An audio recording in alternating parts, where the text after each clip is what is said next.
పార్లమెంట్లో Bharatiya Janata party MP Tejaswi సూర్య అనే వ్యక్తి తెలంగాణ ఏర్పాటును పాకిస్తాన్ ఏర్పాటుతో పోలుస్తూ మరి ఒక వేర్పాటువాద సమస్యగా చిత్రీకరించడమే కాకుండా తూలనాడే విధంగా అవమానించే విధంగా తెలంగాణ ప్రజల ఆత్మగౌరవాన్ని దెబ్బగొట్టే విధంగా వారు ఏదైతే మాట్లాడారో దాన్ని తీవ్రంగా సమావేశం ఖండించింది. నిజంగా అక్కడ ఒక్క బీఆర్ఎస్ ఎంపీ ఉన్న లోక్సభలో మరి వెంటనే తిరగబడి అక్కడికక్కడే అవసరమైతే తేజస్వి సూర్యని నిలదీసి క్షమాపణ చెప్పించే విధంగా కార్యాచరణ ఉండేది. కానీ వాళ్ళ తెలంగాణ ప్రజలు కూడా ఆలోచించాలని చెప్పి కూడా సమావేశంలో చాలామంది వక్తలు అభిప్రాయపడ్డారు.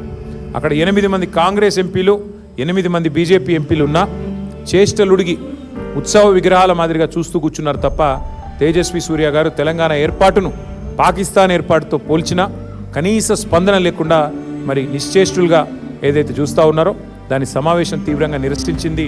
తెలంగాణ ప్రజలు దయచేసి తెలంగాణ పార్టీ ఎంపీలు బీఆర్ఎస్ ఎంపీలు లేని లోటు ఏ రకంగా ఉందో ఆలోచించాలని చెప్పి కూడా ఈ సమావేశంలో చాలామంది వక్తలు అభిప్రాయం పడడం జరిగింది. తెలంగాణ పౌరుషం తెలంగాణ చావదచ్చిన కాంగ్రెస్ బీజేపీ ఎంపీల నిష్క్రియాపరత్వం పైన కూడా ఈ సమావేశంలో నిరసన వ్యక్తమైంది.